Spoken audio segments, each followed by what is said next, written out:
નમસ્કાર મિત્રો દેશ અને દુનિયાના સુપરફાસ્ટ સમાચારમાં તમારું સ્વાગત છે। સુરતના રાજકારણના સૌથી મોટા સમાચાર સામે આવ્યા છે। લોકશાહી બચાવોના નારા સાથે કોંગ્રેસનો મોટો દેખાવો સામે આવ્યો છે।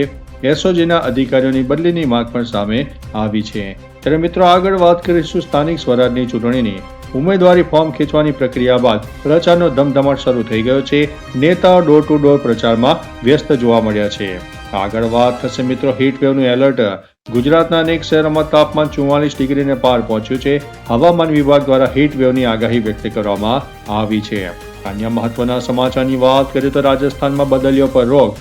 વસ્તી ગણતરીના અભિયાનને કારણે રાજસ્થાનમાં 1.5 લાખથી વધુ કર્મચારીઓની બદલી પર 1 વર્ષ માટે રોક લગાવી દેવામાં આવી છે। અન્ય મહત્વના સમાચારની વાત કરીએ તો અવૈધ બાંધકામ ઉપર બુલડોઝર। ઉત્તર પ્રદેશના સંભલમાં મસ્જિદના 35 ફૂટ ઊંચા ગેરકાયદેસર મિનારાને પ્રશાસન દ્વારા તોડી પાડવામાં આવ્યું છે। અન્ય મહત્વના સમાચારની વાત કરીએ તો કર્ણાટક હત્યા કેસની ભાજપ નેતાની હત્યાના 2016ના કેસમાં કોંગ્રેસના ધારાસભ્ય વિનય કુલકર્ણી સહિત 17 લોકોને આજીવન કેદની સજા ફટકારવામાં આવી છે। અન્ય મહત્વના સમાચારની વાત કરીએ તો રાજ્યપાલ અને સરકાર વચ્ચે વિવાદ। પંજાબના મુખ્યમંત્રી ભગવંત માને કેન્દ્ર સરકાર પર પ્રહારો કરતા કહ્યું છે કે બિન ભાજપ સરકારોને હેરાન કરવામાં આવી રહી છે। અન્ય મહત્વના સમાચારની વાત કરીએ તો સીબીઆઈ તપાસમાં રાહુલ ગાંધીમાં ખાસ જોવા મળ્યું છે કંઈક નવું। રાહુલ ગાંધી વિરુદ્ધ બ્રિટિશ નાગરિકતાના આરોપો અંગે અહેલાબાદ હાઈકોર્ટે સીબીઆઈને તપાસ કરવાના આદેશ આપ્યા છે। અન્ય મહત્વના સમાચારની વાત કરીએ તો સાયબર સુરક્ષા ચેતવણી। નિષ્ણાતોએ ચેતવણી આપી છે કે આધુનિક ટેકનોલોજીના કારણે હેકર્સ હવે દૂર બેઠા તમારી ઇલેક્ટ્રિક કારના બ્રેક ફેલ કરી શકે છે અથવા તો સ્માર્ટ હોમ ડિવાઇસને હેક પણ કરી શકે છે।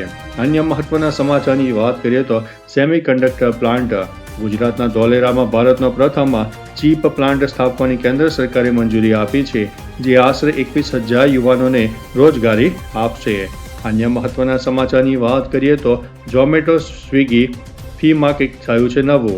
એક રિપોર્ટ મુજબ ફૂડ એપ દ્વારા પ્લેટફોર્મ ફીમાં છેલ્લા 3 વર્ષમાં 9 ગણો વધારો કરવામાં આવ્યો છે, જેના કારણે ગ્રાહકોએ ઓર્ડર દીઠ વધારાના પૈસા ચૂકવવા પડે છે। અન્ય મહત્વના સમાચારની વાત કરીએ તો મોંઘવારી ભથ્થામાં વધારો। મધ્યપ્રદેશની મોહન યાદવ સરકારે કર્મચારીઓના મોંઘવારી ભથ્થામાં વધારો કર્યો છે, જે એપ્રિલ 2026થી અમલી ગણાશે। અન્ય મહત્વના સમાચારની વાત કરીએ તો જમીન માપણીની નવી સિસ્ટમ। બિહારમાં જમીન સુધારણા વિભાગે નવી પહેલ કરી છે, જેના હેઠળ હવે જમીન માપણી 7 દિવસમાં પૂર્ણ થશે અને 14 દિવસમાં ઓનલાઈન રિપોર્ટ પણ મળી જશે। અન્ય મહત્વના સમાચારની વાત કરીએ તો ગ્રેજ્યુએટીનો અધિકાર। અલ્હાબાદ હાઈકોર્ટે મહત્વનો ચુકાદો આપ્યો છે કે નિવૃત્તિ પછી શિક્ષકોને ગ્રેજ્યુએટી મળવાનો પૂરેપૂરો અધિકાર છે અને તેમાં વય મર્યાદા જેવું કોઈ બંધન રહેશે નહીં। અન્ય મહત્વના સમાચારની વાત કરીએ તો રેલવેની નવી પહેલ। કાશ્મીર ઘાટીમાંથી સફરજન અને ચેરી જેવી ચીજોની ઝડપી ડિલિવરી માટે રેલવે દ્વારા ખાસ પાર્સલ ટ્રેન સેવા શરૂ કરવામાં આવી છે, જે 24 કલાકમાં માલ પહોંચાડશે। અન્ય મહત્વના સમાચારની વાત કરીએ તો ચારધામ યાત્રા સુરક્ષાની। ઉત્તરાખંડમાં ચારધામ યાત્રા માટે 127 પાર્કિંગ સ્થળો બનાવવામાં આવ્યા છે અને શ્રદ્ધાળુઓની સુરક્ષા માટે ડ્રોન દ્વારા 24 કલાક દેખરેખ રાખવામાં આવશે। અન્ય મહત્વના સમાચારની વાત કરીએ તો પાર્કિંગની સુવિધા। ઉત્તર પ્રદેશના લખનૌમાં ગોમતીનગર વિસ્તારમાં 500 વાહનો માટે હાઈટેક પાર્કિંગ બનાવવાની જગ્યા ફાઇનલ કરી દેવામાં આવી છે। ત્યારે મિત્રો આગળ વાત કરીશું મંદિરની સુરક્ષાની। કેરળના સબરીમાલા મંદિરમાં મહિલાઓના પ્રવેશ મામલે સુપ્રીમ કોર્ટમાં સુનાવણી હજુ ચાલુ છે। અન્ય મહત્વના સમાચારની વાત કરીએ તો સ્પેસ સાયન્સની। ભારતીય ઇસરોએ જણાવ્યું છે કે વર્ષ 2025માં અવકાશયાનના કચરા સાથે ટકરાતા બચવા માટે ભારતીય સેટેલાઇટ્સને 1.5 લાખ વાર એલર્ટ પણ કરી દેવામાં આવ્યા હતા। અન્ય મહત્વના સમાચારની વાત કરીએ તો ચમત્કારિક ઘટના। 25 વર્ષથી ગુમ થયેલો એક વ્યક્તિ તેના પરિવારને પાછો મળ્યો છે।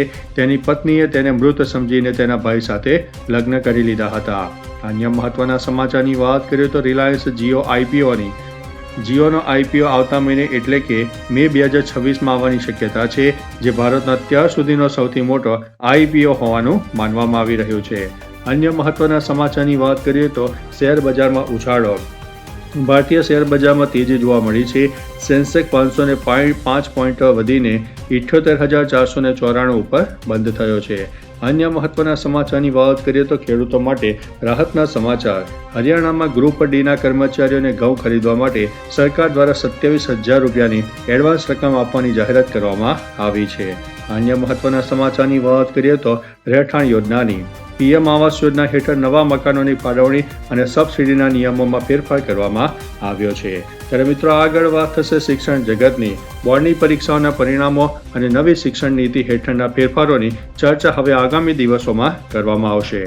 તો ચાલો મિત્રો, ફરીથી દેશ અને દુનિયાના સુપરફાસ્ટ સમાચાર લઈને મળતા રહીશું. ત્યાં સુધી અમને રજા આપશો. નમસ્તે.